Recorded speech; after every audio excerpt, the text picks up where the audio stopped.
mishap involving an F-35 fighter jet. Officials say the pilot of an F-35 Lightning II ejected from the jet and landed safely, but the search is on now for the missing F-35. They don't know where it is and are asking the public for help.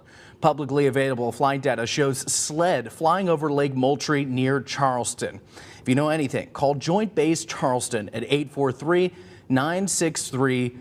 Last seen near Charleston, South Carolina, the pilot ejected and the jet allegedly went into autopilot. The military had even asked the public for help. Designed to be something that you cannot track on radar. It's designed to be very difficult to keep up with things like that. It's from the most expensive, Defense Department's most expensive weapon system.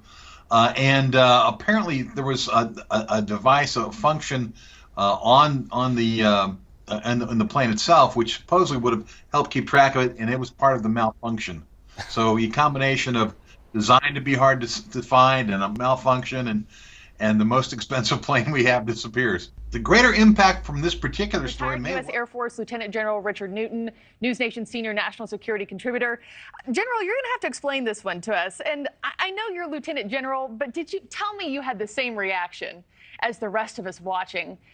That being, how in the world does an $80 million fighter jet just go missing out of thin air? Well, good morning, Marky. It's a very unique situation. The accident actually occurred at 2 o'clock on Sunday over North Charleston, which is a very populated area.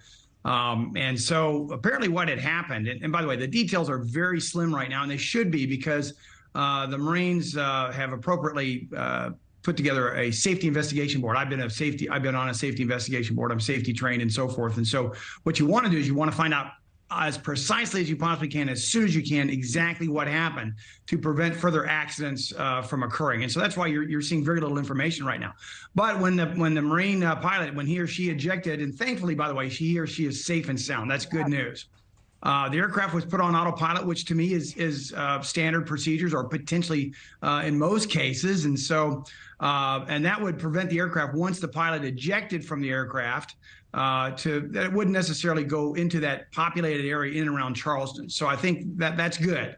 And then the aircraft's on autopilot and flying north about 75 miles to the north of Charleston, as you indicated, up in Williamsburg County, which is an extremely remote area. I thought maybe the aircraft would have crashed in. There's a couple of lakes north of that North Charleston area as well. I thought it might have gone down there, but it sounds like it's in perhaps very dense, maybe even swampy ground up 2 hours to the north. So the fact that the airplane was flying at, say, a couple hundred knots or so, and then it's going to fly for the next hour, hour and a half, it would go about 75 miles.